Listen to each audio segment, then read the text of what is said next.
Toate.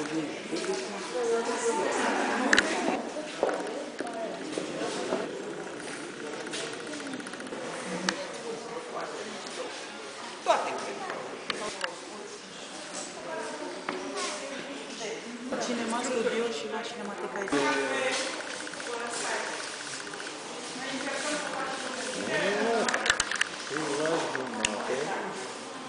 Bă, dar am inclusiv teren. Și nu la jumătate. Și la 50% eu aș renunța. Inclusiv? Nu. La 50% îmi fac un cât înseamnă valoare. Dar nu, prețul la valoare.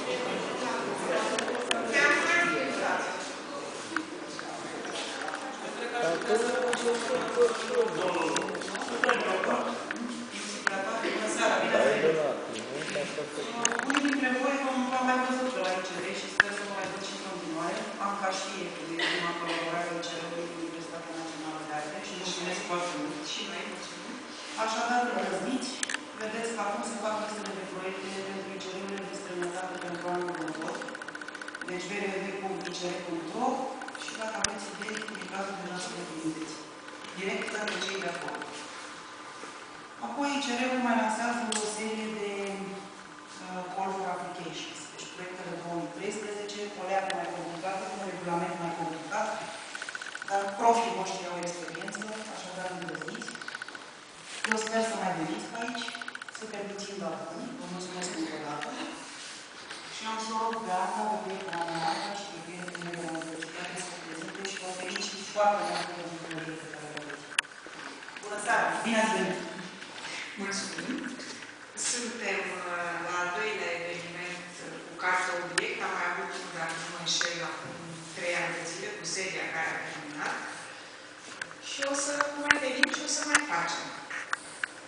Ne bucurăm că ne susține Institutul, ne bucurăm că ne susține și Universitatea. Din cauza asta o să rog pe Carmen, doamna Carmen Apel, este directorul de departament grafică, să ne spună două vorbe, dacă tot am scos-o din casă cu vremea asta, așa, înainte de sărbători. Bună seara! Nu e așa o... Da, mă rog, asta nu a fost. Vreau să mulțumesc Institutului Cultural pentru susținerea de lungă durată și pentru proiectele prezentate, expuse și pentru faptul că întotdeauna trăia tinerii noștri absolvenți, cumva, după ce termină facultatea, mulți dintre ei ajung pe mine, practic. Și vreau să felicit profesorii care au fost implicați în proiectul ăsta, în primul rând pentru modestia de care au dat o vadă, prin gestul de a se da un pas în spate, a-și expune proprii studenți.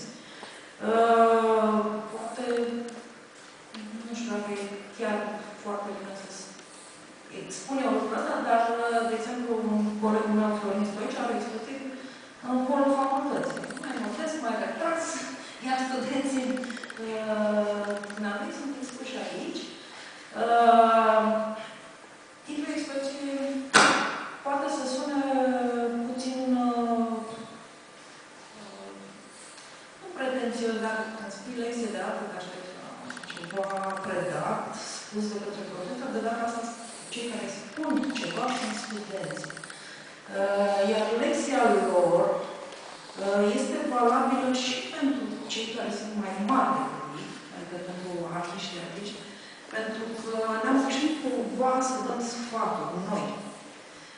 Nu întotdeauna e cazul și nu întotdeauna e foarte bine și eu am toată încrederea în potențialul lor și în deschiderea lor. Îi felicit pe studenți, în special pentru cartea pe care eu n-aș numi obiect, exceptând o singură carte care rămâne în zona de obiect, strict de obiect. Restul sunt cărți care intră în zona de cercetare a cărții. Mi se par în proporție de 90%, ca să zic așa, excepționale. Restul de 10% rămâne în partea tehnică, care în mod normal e completată și susținută, să zicem, de o editură sau de cineva cu un potențial financiar care ar putea să finalizeze mai bine aceste lucruri. pentru cercetarea de acolo. Și mulțumesc mult vă dată pentru intrarea. Felicitări! Eu trebuie să vă spun că suntem în spatele studenților o echipă destul de numeroasă care a lucrat la acest proiect și nu pot să fiu doar eu. Deci am lucrat eu, a lucrat asistenta mea Ioana Ciocan, a lucrat Florin Stoiciu, a lucrat Cristian Ferdel, a lucrat Zuzu, îi spunem noi, a lucrat Andrei Ciubotar, deci să știți că este o muncă de echipă și sper ca filmul pe care l-am făcut să vă arate că gravura este o muncă de echipă. Asta este tehnica, asta înseamnă.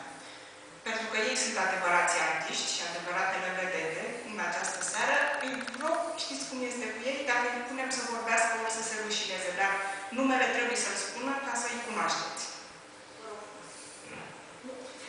Răzvan Roger. Andra Bușcea. Tuța Andrei. Luminița Dumitrache. Drag Valentin. Iulia Claudia. Teodora Stăcăluță.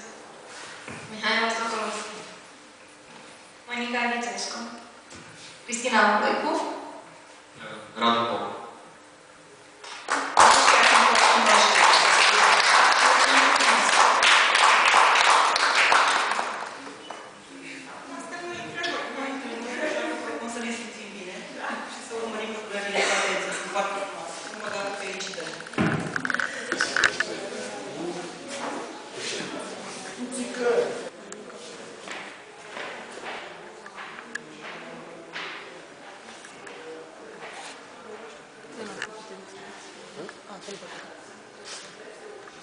Sunt acolo.